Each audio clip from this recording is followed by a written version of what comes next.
Estamos de regreso a su programa Actualidad Fiscal, Tecnológica y Financiera. Estamos conversando con José Abreu, experto en temas tributarios, y en esta etapa donde se está discutiendo una reforma integral. José, te decíamos, hemos observado que dentro de lo que plantea el CRES para la reducción de las tasas está la posibilidad de que haya un incremento en lo que son la base del ITEVI, o sea, que se agreguen otros productos que en la actualidad están exentos.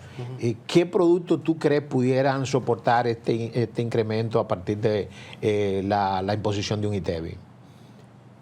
Bien, sí, la teoría detrás de reducir las tasas y aumentar la base nace de gravar todo ese esquema de servicios exentos que no lo alcanza el ITEVIS como un impuesto al valor agregado que se diseña para que grave la cosa, el objeto. Por eso es un impuesto objetivo y grava de manera indirecta a la persona porque grava el consumo. Es correcto. Entonces, los impuestos indirectos tienden a ser regresivos. Ahora, no porque sea indirecto es regresivo, hay mecanismos para atacar la regresividad. Y uno de los mecanismos son las exenciones. Ahora, ¿cuál es el foco aquí? Que las exenciones son generalizadas. Y un ejemplo muy, muy básico, que fue una recomendación del FMI justamente por la misma razón, y fue el tema del subsidio al GLP que ocurría en los años 2000 inicio. Todo el mundo compraba un 25 y del subsidio se aprovechaba el rico, el pobre, el empresario, todo el mundo. ¿Qué se hizo? Se eliminó la exención, básicamente es lo mismo, se eliminó la subvención generalizada y se focalizó. Entonces la teoría detrás de generalizar y gravar productos de canasta básica exenta debe estar apoyada en una focalización entonces a los sectores vulnerables. ¿Cómo se haría? Bueno, actualizando, y ya tenemos la plataforma que es el SUBEN, y esa plataforma de tarjeta Supérate, que están atacadas por muchos temas de corrupción. Bueno, debe darse la garantía, la seguridad, y debe el Estado, antes de eso, asegurarse de que va a llegar a las personas correctas. Y entonces focalizar entonces ese impuesto que van a terminar pagando personas, entonces devolvérselo en materia de subvención directa para que compense. Si eso se logra, entonces pudiéramos tener un éxito en ese sentido. Ahora, ¿qué a mí me preocupa de la propuesta del CRES? Y es que baja todo. Me baja el impuesto sobre la renta, me baja el IVA. Y cuando nosotros miramos los datos macroeconómicos de los países a los que nosotros queremos de alguna manera parecernos, vemos países nórdicos, vemos países grandes como Francia, vemos Estados Unidos, vemos Canadá. O tú bajas una o bajas la otra. Es correcto. Pero no puedes bajar. Tú puedes enfocar tu sistema tributario en una tributación directa, entonces tú aumentas las tasas de impuestos sobre la renta de las personas y de las empresas y bajas la tasa del consumo. Y el consumo inclusive en países federales lo pueden inclusive delegar a los gobiernos ya más estatales que a los federales, ¿verdad? Porque ya lo ven como un impuesto de administración, y así pasa en Estados Unidos, donde tú encuentras estados donde tú pagas un 6.5, pagas tasa baja o pagas 0 inclusive. Es correcto. Pero ya la tributación personal, que es la directa, es alta y debe ser alta porque los derechos cuestan dinero. Los derechos de calidad, los servicios públicos de calidad cuestan mucho dinero. Y si usted quiere un servicio público de calidad, tiene que pagarlo. Entonces, cuando miramos países como Finlandia o como Noruega, no tienen tasa baja, ninguno. Tienen altas tasas. Tienen altas tasas de impuestos sobre la renta que superan el 48%, 50%, 60%. Cuando miramos Francia, Italia, que tiene creo que un 55%. Altísimas tasas, entonces, y Canadá igual también. Entonces, tienen altas tasas de impuestos y tienen bajas tasas de impuestos indirectos. Llevan la tributación a lo indirecto. Esa teoría de aplatanar todo, o de aplanar todo, que sería el flat tax, una teoría de flat tax, de yo pongo un impuesto base, normalmente funciona en sociedades con bajos niveles de desigualdad y bajos niveles de informalidad y de evasión. De informalidad y de evasión. Entonces, tú lo puedes pensar para un esquema que vaya a traer lo informal a lo formal, un plan planificado, un monotributo, ese tipo de cosas, que va enfocado a la informalidad, para que la gente se formalice y entre en la cultura de pagar impuestos. Entonces tú pasas a esa persona de 0 a un 10 o a un 7, etcétera. Como se hace, por ejemplo, con el PST. Sí. Tú llevas a una persona, una pyme, y lo llevas a un 7% de ingreso, una pyme de ingreso, y paga un 7%, ahí tiene ITEVI y renta incluido, y está como cubierto. Igual una tasa efectiva a la persona jurídica, igual se le aplica una tasa efectiva a las personas, a las empresas de RCT, régimen simplificado de compras, las comerciales, Sí. en base a su nivel de ingreso. Tú puedes planificar y fomentar eso como un régimen simple, con tasas atractivas para que la gente se formalice y cumpla. Aquí se ha hecho, ahí está la base legal, incluso está el monotributo que se estableció en la ley 253.2, existe y nunca se aplicó, que estableció un pago de 50,000 pesos, creo que era, iba orientado a esas personas que tienen un pequeño negocio de venta de comida, para que vayan adquiriendo la cultura, y eso nunca se le prestó atención y está ahí en la ley todavía. O sea, muchas de esas ideas están ahí, y a eso yo voy también, que una parte que tenemos nosotros, los países subdesarrollados en general, pero aquí pasa también mucho, y es que siempre tratamos de reinventar la rueda.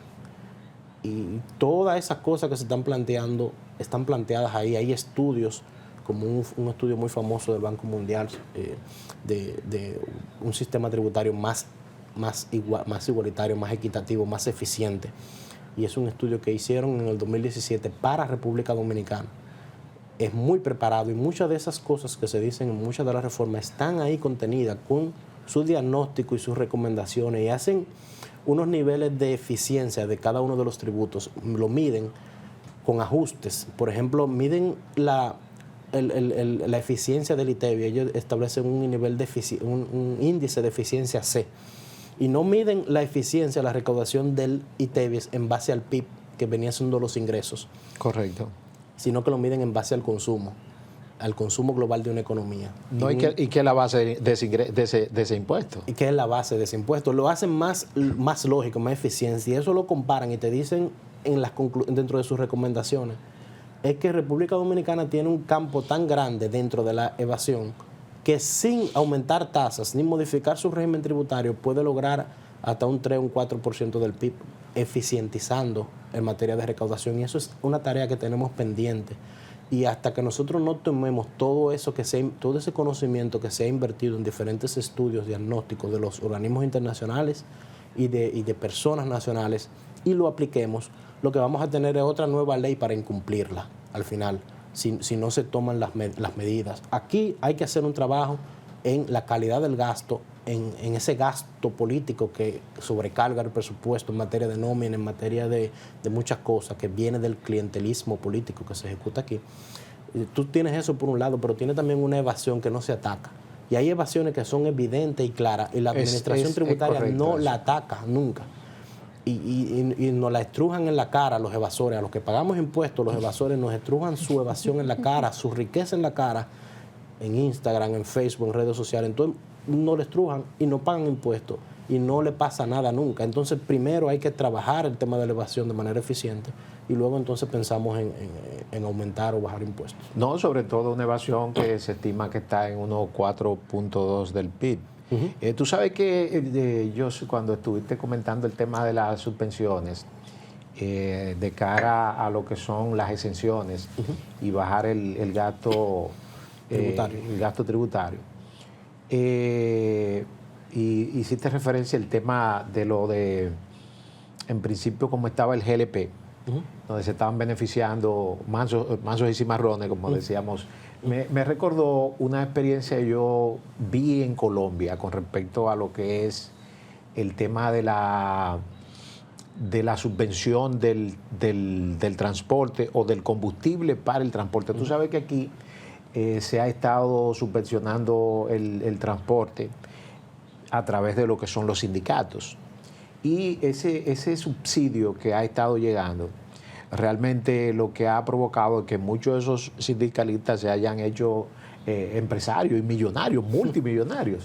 Entonces, en Colombia, la modalidad del subsidio al combustible era de la siguiente forma. O sea, los transportistas tenían que pagar igual su tarifa en las estaciones de gasolina. Entonces, a las empresas se le permitía un crédito de su pago de impuestos, en este caso del IR3 o del IT1 o del IR17, cualquiera de esos. Entonces, a la empresa que tenía X cantidad de empleados y que le pagaba a los transportistas directamente, esa era la subvención. O sea, que la empresa paga su transporte a su personal, ¿verdad? Entonces, ese pago que él le hace directamente al contratista se le reflejaba como un crédito en su declaración mensual.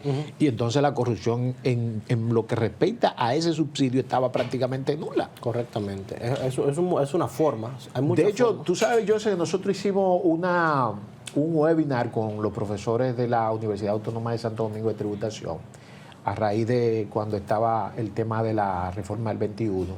Y de allá sacaron muchos profesores propuestas interesantes. Por ejemplo, una de ellas la propuso la maestra Lucía Martínez, que fue una alta funcionaria de la DGI, fue directora de la Oficina de Grandes Contribuyentes, con respecto al tema de los subsidios. Lucía decía que el país debe evaluar crear un ministerio o una superintendencia de subsidios. Y todas esas exenciones, todas esas leyes de facilidades, debe manejar esa institución para evitar discrecionalidades y que se la misma proindustria. Y que se le den todas las facilidades para que se pueda aplicar de manera eficiente esos incentivos de esas leyes que tenemos. ¿Por qué? Porque, Joseph, por ejemplo, en el caso de zonas francas, la ley 890, que luego la modificaron recientemente, establece unos parámetros y unos criterios para que tú puedas aplicar y se te apruebe una licencia de zona franca. Por ejemplo, te dice que si tú eres industrial o una empresa comercial, para que se te apruebe una licencia tú tienes que tener un 80% de tus ventas en el mercado internacional y un 20% en el mercado local, que si eres industrial o eres comerciante, entonces tienes que pagar o un 3.5 o un 2.5 en el mercado local. Sin embargo, hay muchas empresas, yo sé, que están operando como zona franca y que su porcentaje de venta es a la inversa a lo que establece la ley. Y sin embargo tienen sus licencias de zona franca y nadie le dice nada. Ahora, si hay, por ejemplo, un órgano, en este caso estatal, que sea el que otorgue esa licencia, se supone que debe tener un mecanismo de monitoreo a ver si tú estás cumpliendo o no con esos porcentajes que establece la ley. Sí, es correcto. Y ahí vamos a la fiscalización de la evasión, de la ilusión y de esos mecanismos que utilizan las personas cuando quieren abusar de una norma para aprovecharse. Pasa con el combustible que usted mencionaba para el transportista, que se convierte en un mercado de contrabando, de venta de combustible a bajo costo. Ese combustible que reciben de manera barata, sí, sin los impuestos. No, es que ahí se presta todo tipo de Entonces, corrupción. a eso iba que el análisis de las exenciones, debemos evaluar cada ley, cuáles han cumplido su objetivo, cuáles no, o cuáles no lo van a cumplir, o cuáles ya simplemente se agotaron. Y podemos pensar en darle tal vez una modificación, sí, a las exoneraciones, pero para aportarle calidad, para aportarle elementos cualitativos de retorno que yo quiero buscar como objetivo. Entonces, las empresas, por ejemplo, de zona franca se apostó a que van a generar empleo, pero generan cualquier tipo de empleo. Y que iban a generar exportación, equilibrio de la balanza de pago, generación de divisas, etc. Pero en términos generales, y no se enfocó. Y a veces tú miras países que pensaron en modelos, pero lo hicieron de manera correcta. Y le podemos poner un ejemplo de Taiwán. Taiwán era un país pobre en un momento histórico.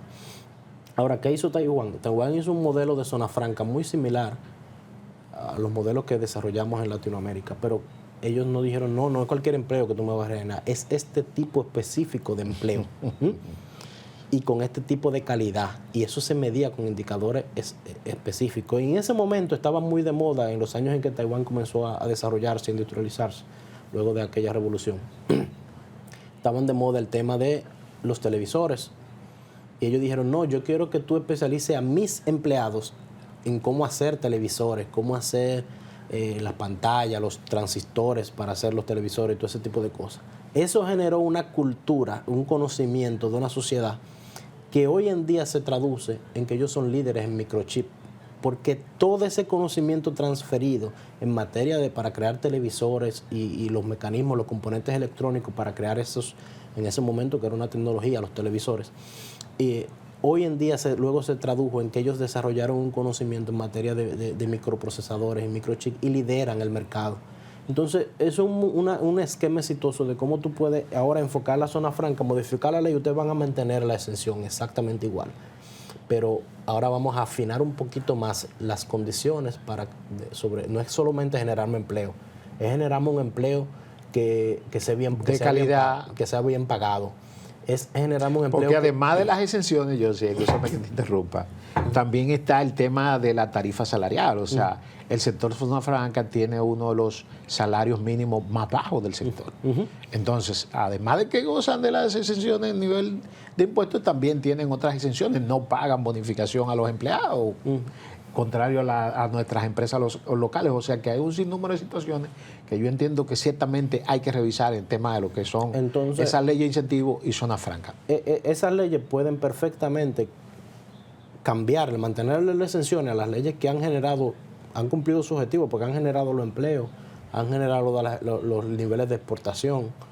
La ley de turismo ha generado la inversión en proyectos turísticos en la mayoría de las zonas del país, pero entonces ahora afinarlo. Mira, genérame este tipo de empleo, genérame este tipo de salario mínimo. Tú tienes que estar por encima, 1% por encima del salario mínimo del sector para tú mantener la exención, irlo monitoreando y quitarle parte de la exención si no cumple con el objetivo. Bueno, va a tener que pagar ahora en base a un 80% de la tasa, un 20% de la tasa que le corresponde porque no me cumpliste el objetivo.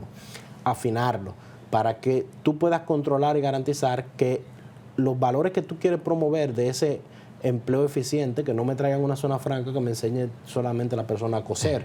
Bueno, ahora tráemela que me enseñen a por lo menos armar una parte del componente de un smartphone o de una computadora, que me vaya transfiriendo ese conocimiento que después se va a traducir en que la tecnología local va a comenzar a desarrollar ese tipo de industria y va a comenzar a exportar. Hay industrias que se han desarrollado en ese sentido.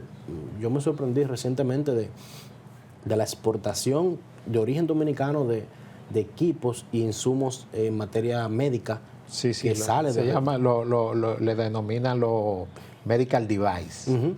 O sea, es un sector bastante pujante en el tema de zona franca. Yo sé, mira, me gustaría que abordemos cómo podemos a través del RCT o el monotributo nosotros corregir el tema de la informalidad en República Dominicana, ya que tú sabes que inicialmente teníamos el PCT, que creo que fue en el 2008 que se implementó. Sin embargo, apenas el 6, el 7% de los contribuyentes que estaban llamados a acogerse a ese sistema se acogieron. Y ahora el RCT yo no creo que haya llegado a un 20%. Entonces, ¿cómo podemos nosotros, a través de un RCT o un monotributo, que es un modelo bastante interesante que he estado mirando, que hay en unos 4 o 5 países de la región, podemos nosotros, diríamos, corregir el tema de la informalidad? Por eso lo vamos a ver después de esta breve pausa comercial. Volvemos ahora.